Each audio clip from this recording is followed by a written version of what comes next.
Hello and welcome. अगला question है हमारे पास, explain the differences between rejection of plaint and return of plaint. ये क्वेश्चन हमारे पास RGS 2015 HGS 2019 में पूछा गया है।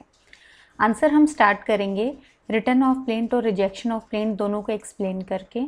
तो रिटर्न ऑफ प्लेंट में आ गया हमारे पास कि order 7 rule 10 and to 10B जो है ये प्रोविज़न डील करता है रिटर्न ऑफ प्लेंट के साथ। रूल 10 के अकॉर्डिंग कोर्ट जो है वो किसी भी स्टेज पे रिटर्न कर सकता है प्लेंट को इन केस उसके पास कोई ज्यूरिस्डिक्शन नहीं है। कितने टाइप का jurisdiction? Pecuniary jurisdiction, territorial jurisdiction या सब्जेक्ट मैटर ज्यूरिस्डिक्शन सूट को ट्राई करने का उसकी प्रेजेंटेशन के लिए प्रॉपर कोर्ट में। तो रिटर्न कर देगा सूट को ताकि वो प्रेजेंट की जा सके प्रॉपर कोर्ट में।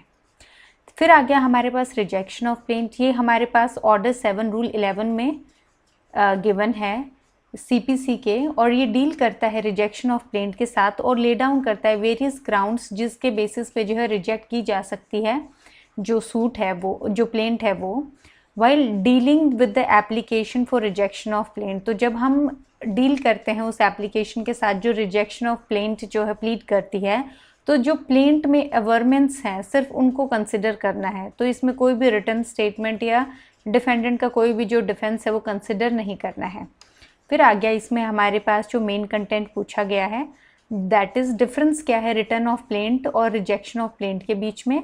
ये हम जो है टेबुलर फॉर्म में करेंगे जिसमें बेसिस और रिटर्न ऑफ प्लेंट और रिजेक्शन ऑफ प्लेंट 3 हम कॉलम्स बनाएंगे और उसके बाद जो है एक्सप्लेन करेंगे। फर्स्ट आ गया इसमें हमारे पास प्रोविजन। रिटर्न ऑफ प्लेंट हमारे पास ऑर्डर 7 रूल 10 टू 10B में गिवन है। रिजेक्शन ऑफ प्लेंट हमारे पास ऑर्डर 7 रूल 11 में गिवन है। सेकंड आ गया इसमें हमारे पास डिक्री। रिटर्न ऑफ प्लेंट जो है वो डिक्री नहीं है, जबकि रिजेक्शन ऑफ प्लेंट है ये हमारे पास डीम डिक्री है। ये हमें इटसेल्फ जो है जो डिक्री की डेफिनेशन है उसी में मेंशन है कि रिजेक्शन ऑफ प्लेंट जो है वो एक डीम डिक्री है। थर्ड आ गया हमारे पास अपील। जो ऑर्डर है रिटर्न करने का जो प्लेंट है वो एक अपीलेबल ऑर्डर है अंडर ऑर्डर 43 रूल 1A।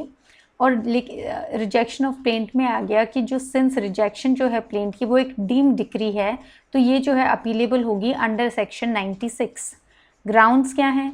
जो ग्राउंड है रिटर्न करने का प्लेंट को वो है लैक ऑफ ज्यूरिस्डिक्शन, और जो ग्राउंड है रिजेक्ट करने का प्लेंट को वो मैंशनड है हमारे पास रूल 11 ऑफ ऑर्डर 7 में। यहाँ पे जो है आप एक एक करके रूल्स बता भी सकते हैं, जैसे non disclosure of cause of action, barred by law, under valued, not sufficiently जो स्टैम्प्ड, ये जितने भी ग्राउंड्स हैं आप यहाँ पे मेंशन भी कर सकते हैं। नेक्स्ट आ गया इसमें हमारे पास पावर एक्सरसाइज्ड बाय कोर्ट। तो रिटर्न ऑफ प्लेंट में आ गया कि रिटर्न ऑफ प्लेंट के केस में जो कोर्ट है वो ऑर्डर कर सकता है सुओ मोटो, और रिजेक्शन ऑफ प्लेंट में जो है वो इधर एप्लीकेशन पे पार्टी की या फिर सुओ मोटो भी कर सकता है। सिक्स्थ आ गया नेचर। रिटर्न ऑफ प्लेंट जो है वो एग्जॉस्टिव है नेचर में, रिजेक्शन ऑफ प्लेंट जो है एग्जॉस्टिव नहीं है नेचर में।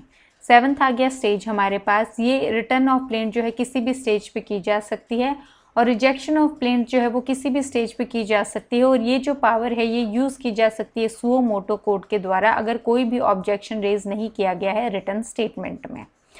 तो इसमें हमारे पास 2-3 बातें ध्यान रखने वाली हैं। पहला यही कि ये हमने 10 मार्कर के हिसाब से किया है।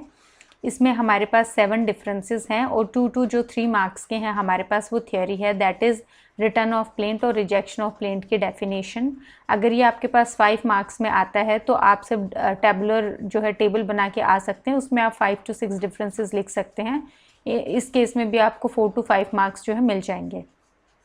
उसके अलावा ऐसे जिसमें एक्सप्लेन करने वाला या केस लो मेंशन करने का कुछ है नहीं, लेकिन अगर फिर भी आपको अपने मार्क्स बढ़ाने हैं तो आप एक रिटर्न ऑफ प्लेंट का और एक जो है रिजेक्शन ऑफ प्लेंट का लास्ट में जो है केस लो मेंशन कर सकते हैं, और आप कंक्लूजन में कोई भी रीसेंट केस लो या फिर कोई भी जो डेवलपमेंट है जो इन दोनों से रिलेटेड हुआ है उसमें जो है आप वो कंक्लूजन में लिख सकते हैं। सो इस क्वेश्चन में इतना ही। Thank you.